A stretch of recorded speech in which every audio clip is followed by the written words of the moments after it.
اللہ تبارک و تعالی نے انسان کو جسمانی ساخت اور روحانی اخلاق سے مرکب پیدا کیا ہے۔ جسمانی ساخت غیر اختیاری ہے اور روحانی اخلاق اختیاری ہیں۔ گویا کہ یہ جسمانی ساخت جو اللہ تبارک و تعالی نے پیدا کی ہے، اس میں بندے کا کوئی اختیار نہیں ہے، جیسا اللہ تبارک و تعالی چاہتے ہیں ویسا پیدا کر دیا۔ جیسا حسن و جمال دینا مطلوب تھا ویسا حسن و جمال دے دیا۔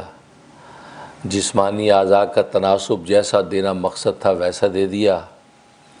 اس میں انسان کے اختیار کا کوئی دخل نہیں ہے کہ میری ناک ایسی بنائی جاتی، میرے کان ایسے بنتے، میرے ہونٹ ایسے ہوتے، میرے ہاتھ ایسے ہوتے۔ جیسی اللہ تبارک و تعالیٰ کی مشیت تھی ویسا اللہ تبارک و تعالیٰ نے بہتر کر کے اس کو پیدا کر دیا۔ لہذا جسمانی ساخت میں انسان کا کوئی دخل نہیں ہے۔ یہی وجہ ہے کہ جسمانی ساخت پر نجات اور فضیلت کا مدار بھی نہیں ہے۔ کیا آپ اگر بہت خوبصورت ہیں تو آپ کی نجات ہو جائے گی؟ آپ بہت بدصورت ہیں آپ کی پکڑ ہوگی؟ ایسا کوئی ضابطہ نہیں ہے۔ وہ تو دنیا کو نبھانے اور گزارنے کے لیے اللہ تبارک و تعالیٰ نے سانس لینے کے لیے ناک پیدا کر دی، سننے کے لیے کان پیدا کر دیے، بولنے کے لیے زبان عطا کر دی، دیکھنے کے لیے آنکھیں دے دیں، پکڑنے کے لیے ہاتھ دے دیے، چلنے پھرنے کے لیے پاؤں دے دیے۔ تو یہ جسم و جان اللہ تبارک و تعالی نے دنیا کو بنانے اور نبھانے کے لیے پیدا کر دیا۔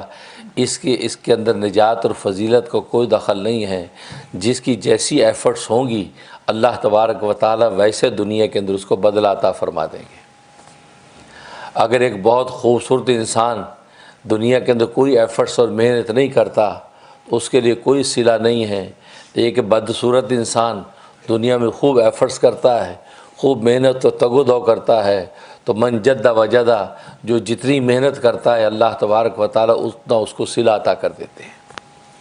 تو گویا کہ جسمانی ساخت اور پھر جسمانی ساخت کے متعلق جتنی چیزیں ہیں، یعنی انسان کا رنگ ہے اس پر فضیلت نجات کا مدار نہیں، انسان کی قومیت ہے اس پر فضیلت و نجات کا مدار نہیں، انسان کی زبان ہے اس پر فضیلت نجات کا مدار نہیں، انسان کا خطہ اور وطن ہے اس پر فضیلت کا مدار نہیں ہے۔